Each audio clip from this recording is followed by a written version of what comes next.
What's up, my loves? It's your girl Diamond, and I'm back with my all new review of the Belle Collective. This is season 2, reunion part 2. So, with the anticipation that we were waiting for, dun dun dun, Glenn, you are not the father. Whew, sigh of relief. You got Glenn fist pumping in the air. He is so proud. He's so happy.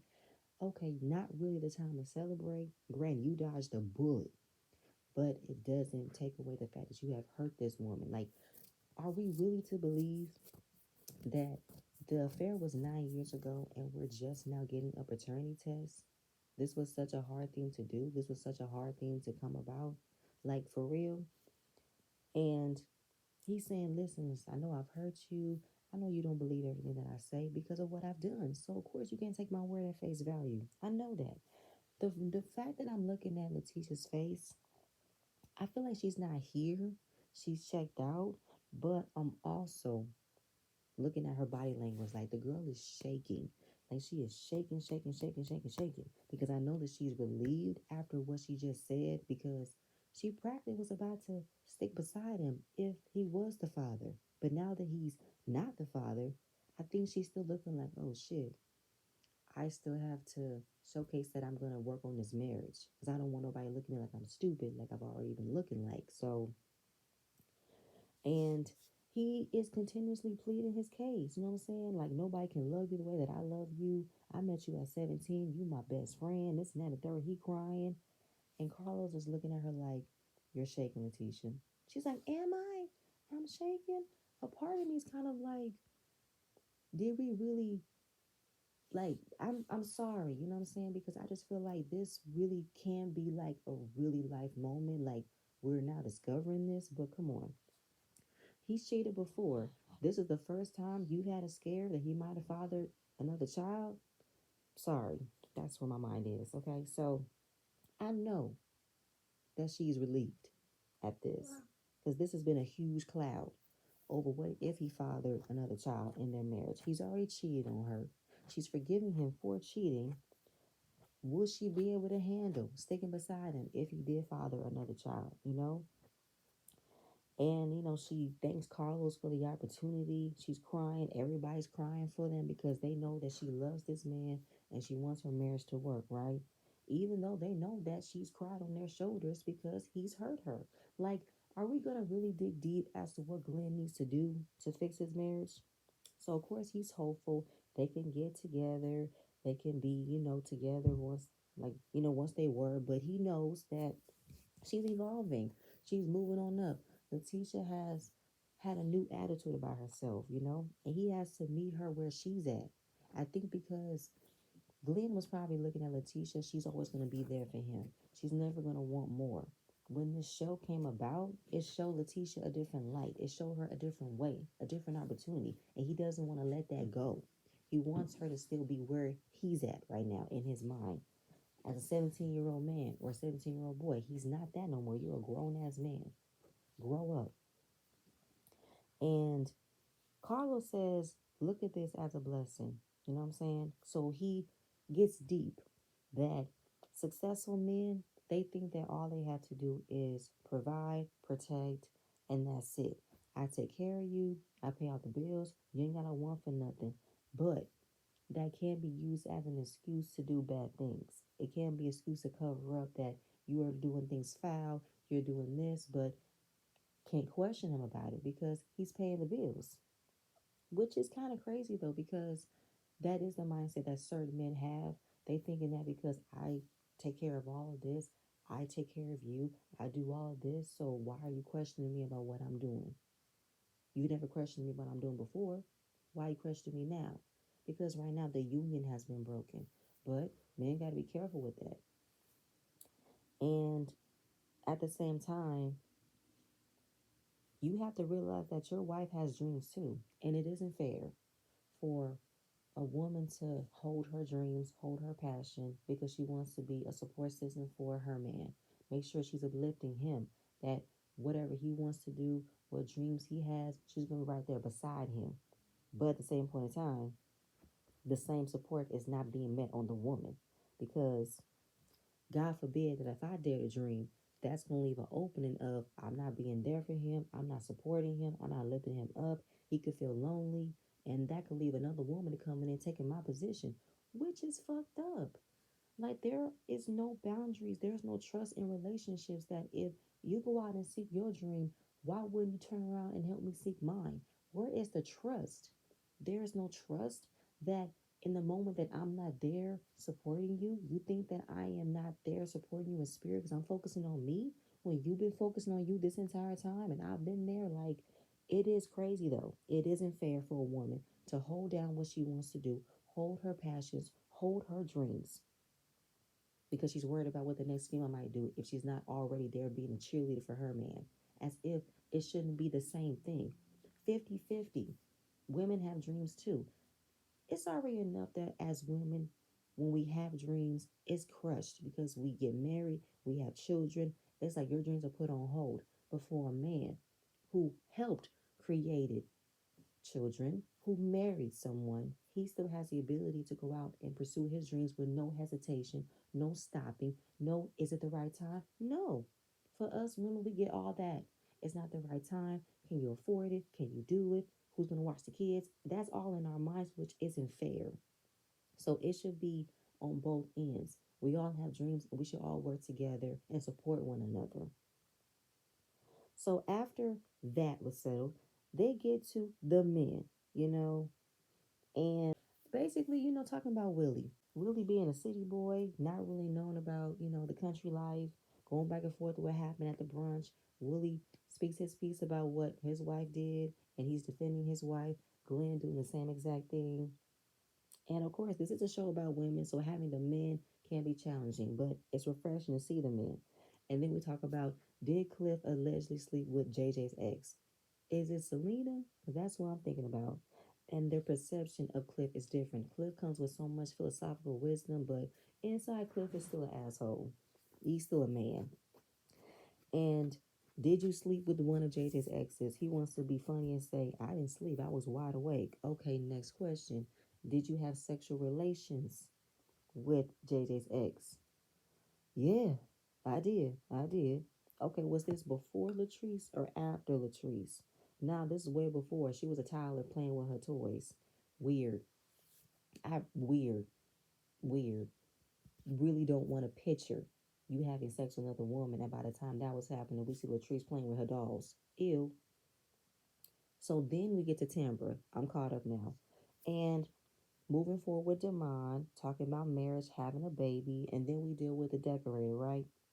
So wondering where did the decorator come in the timeline of their relationship. And Tambra uses her real voice, and they ask Damon, have you kissed her? No. Have you had sex with her? No. Was you in any type of relationship with her? No. When he asked, did he kiss her? It cut off. That wasn't a question. My guess is it must have been a kiss. Nothing beside her having a friendship. So right now, what was the purpose of her saying this? And Tamra was like, to have a storyline. That's why she lied to be on the show. Because apparently, if this was really on her mind to talk about, she would have said it 6, 7, 8 years ago. You know what I'm saying?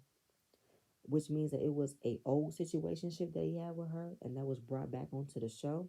So Tambra, in her real voice, said that she's always had a cordial relationship with her, and that they were cool before the cameras were rolling. She was in her presence, seeing her, saying hi, how you doing? Never said nothing about Damon. Never said nothing about a man she was dating that might have hinted that that was Damon. Nothing.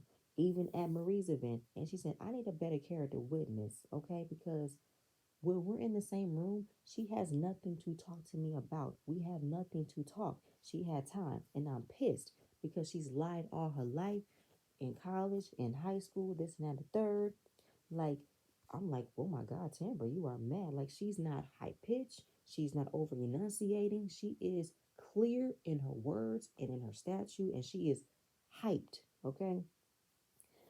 And it's like, Timber, we've never seen you so hype before. What's up with that? No, because I'm irritated because we got a backstory about Taisha.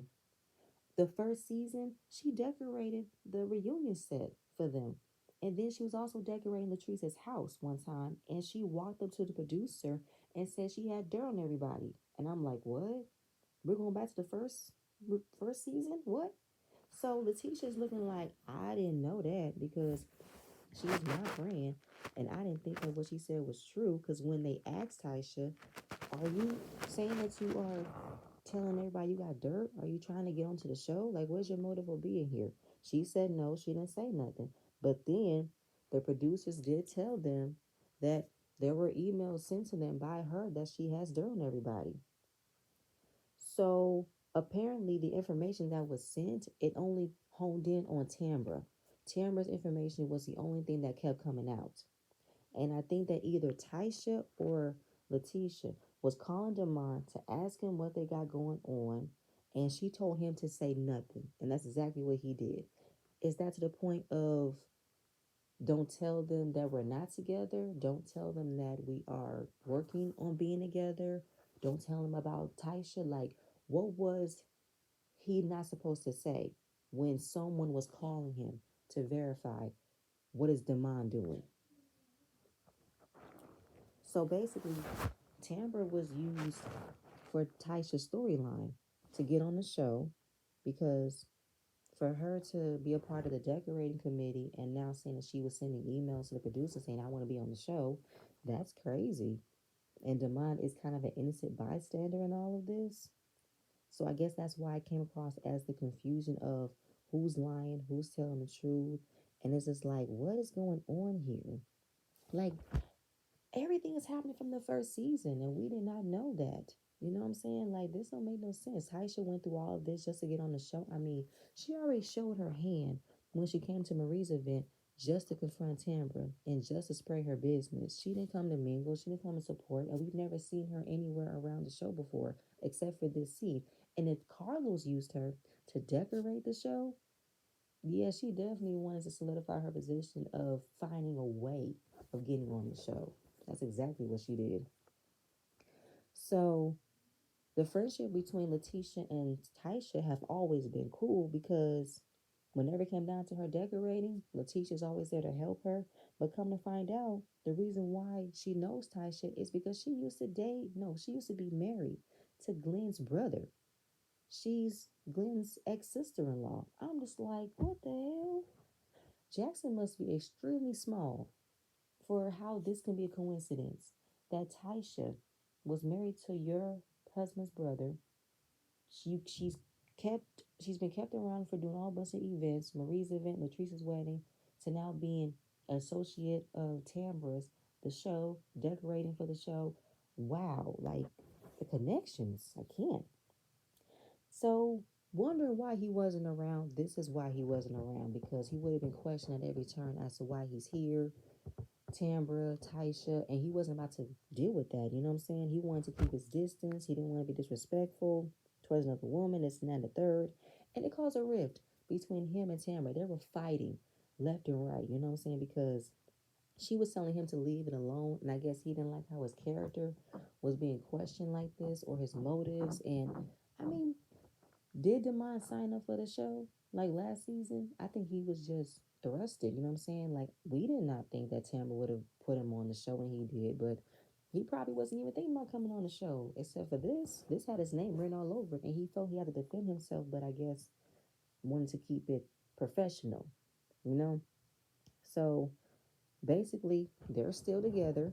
They're living together. He said, unfortunately, she said he wasn't being serious. He just has to have OCD because I'm on top of him now. I'm making sure he does this and does that.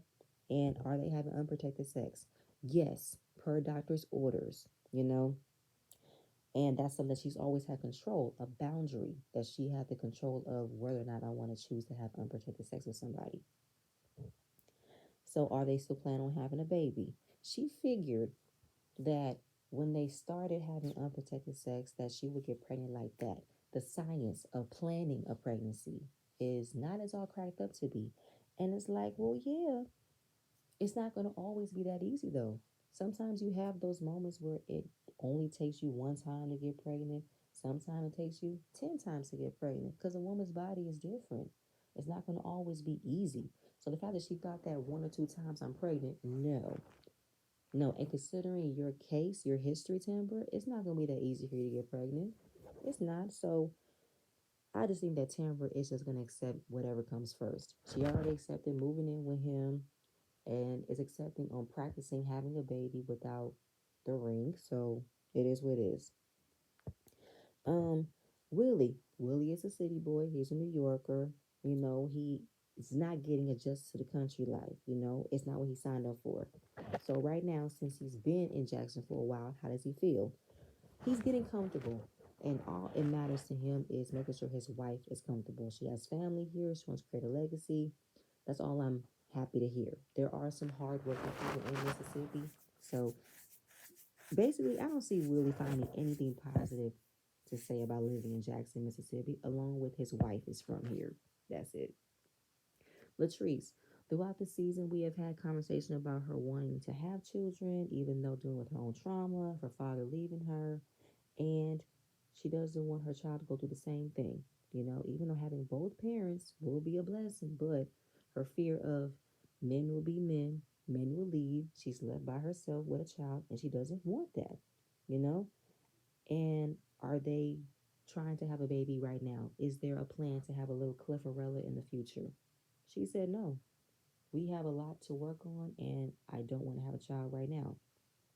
Cliff said that he's going to support her because just like Letitia wants to be supported on the things that she wants to do, I'm going to do the same thing. And me not having a child right now because she doesn't want to have a child, I'm just going to be patient and wait to hear when she's ready. And how did he feel when hearing her mother say that she married her father? He makes a joke that she was looking for a father figure, she got one.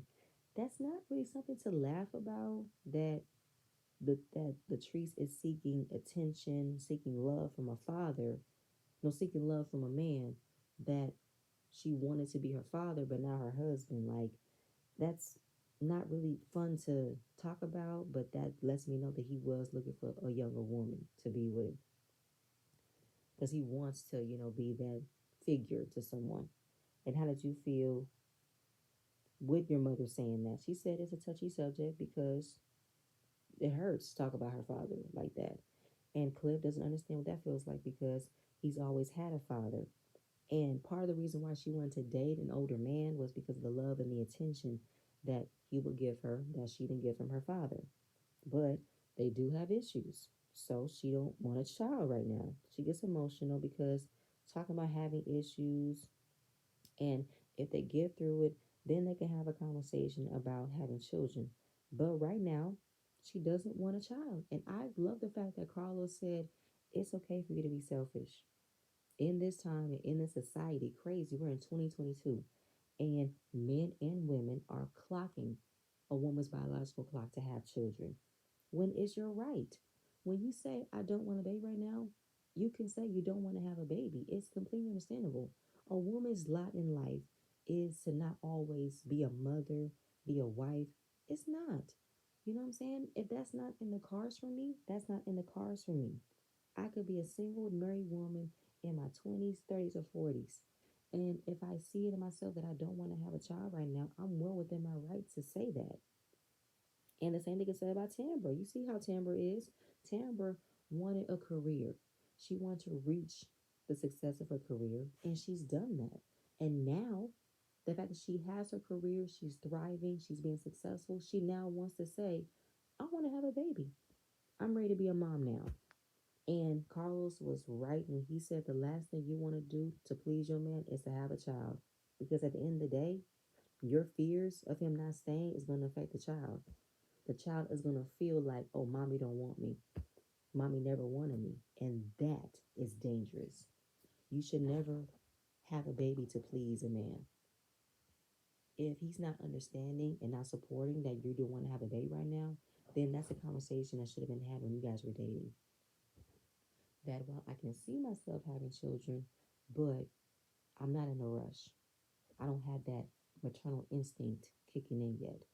But if that doesn't affect you of loving me, want to be with me, then cool.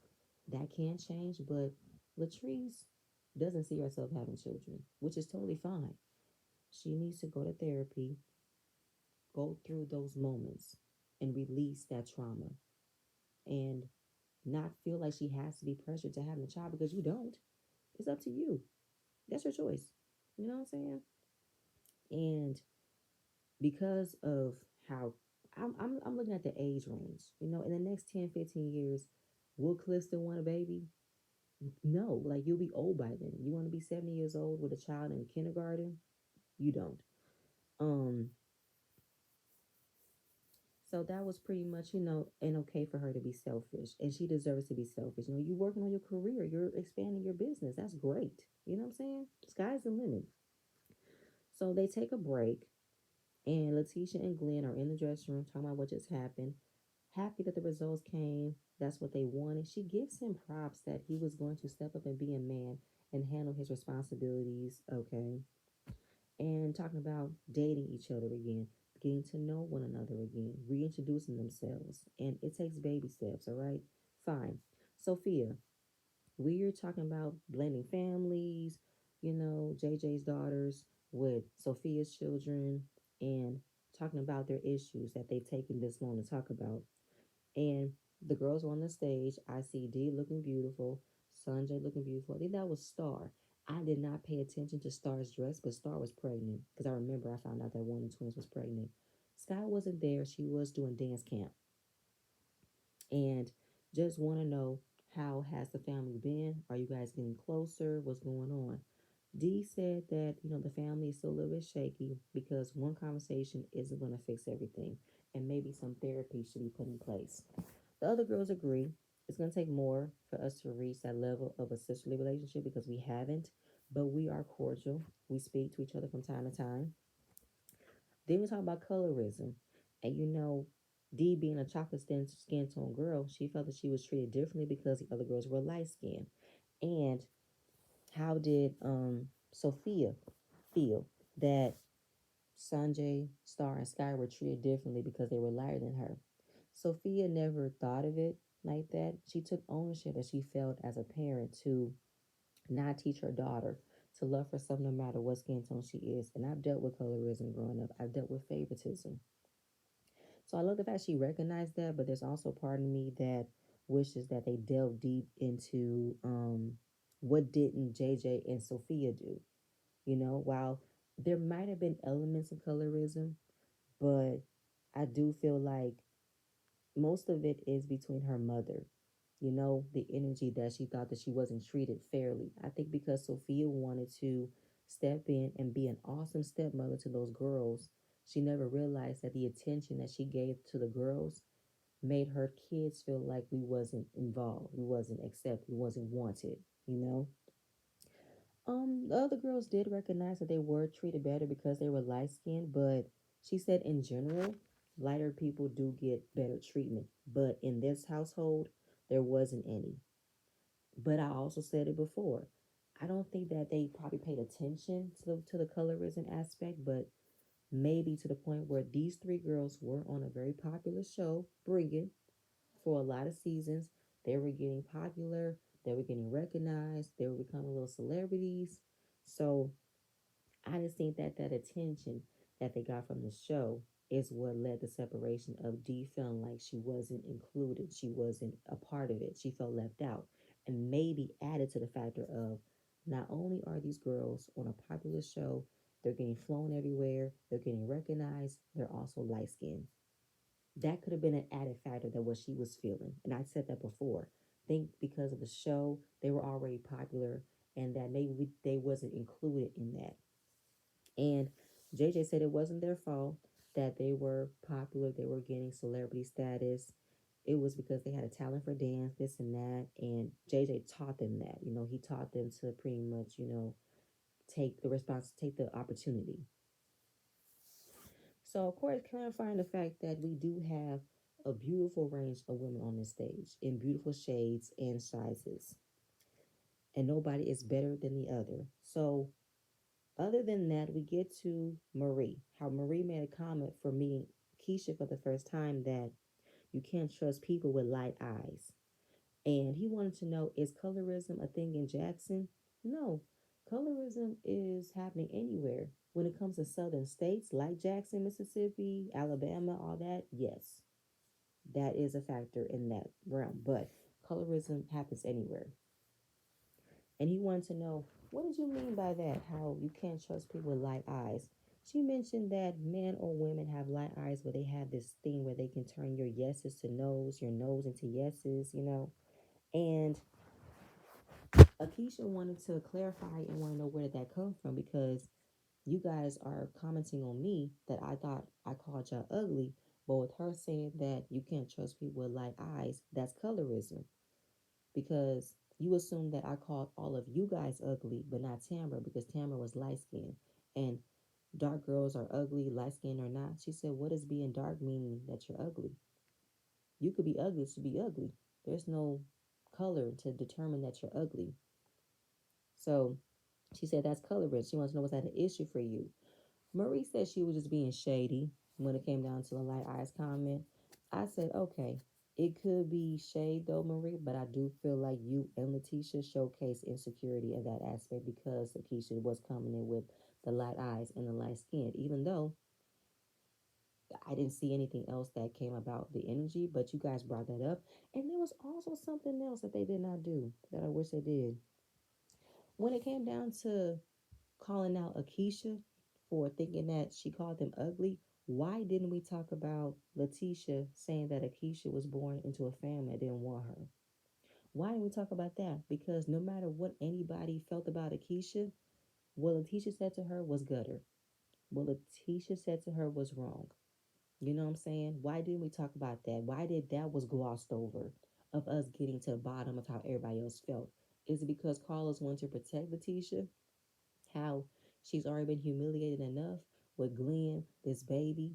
You know what I'm saying? So you don't want to embarrass her more by wanting to know what did she meant when she said that Akeisha was born to a family that didn't want her and who told her that information.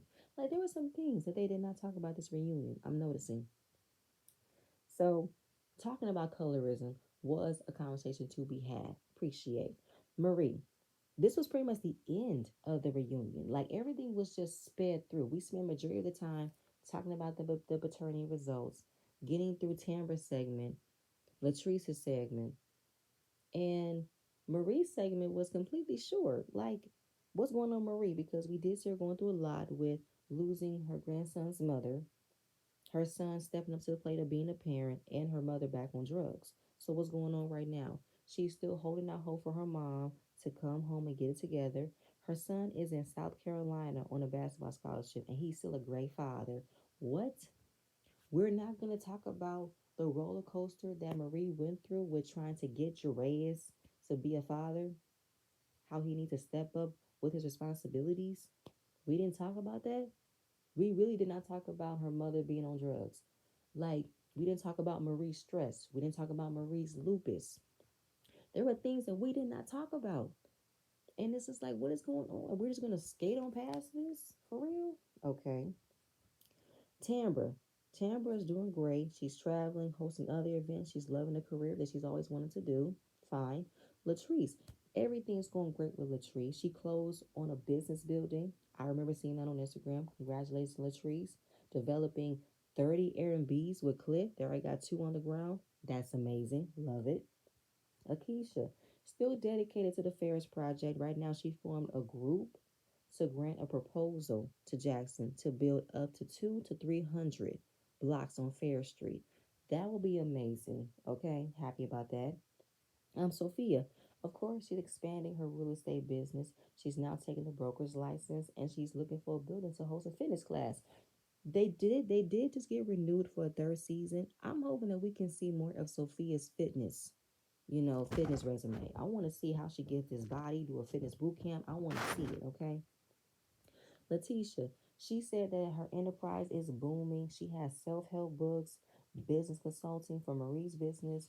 She's also in property management and she has a custom collection, but I don't know what a custom collection is. What is that about? But there are more things about Letitia that she doesn't show. I want her to show because I'm still wondering what does her enterprise represents besides the brunches. And that was a wrap on season 2 of the Bell Collective. The Bell Collective season 2 was really, really good. I'm happy they got renewed for a third season. I want to know what will the third season bring. Um, all in all, it was a good reunion, but they definitely skipped quite a few things on this part and just so focused solely on Glenn and Letitia. That's all it was. But yeah, that's pretty much it. That's all I have. Please stay tuned for my next video, and I'm gonna see you guys later. Bye.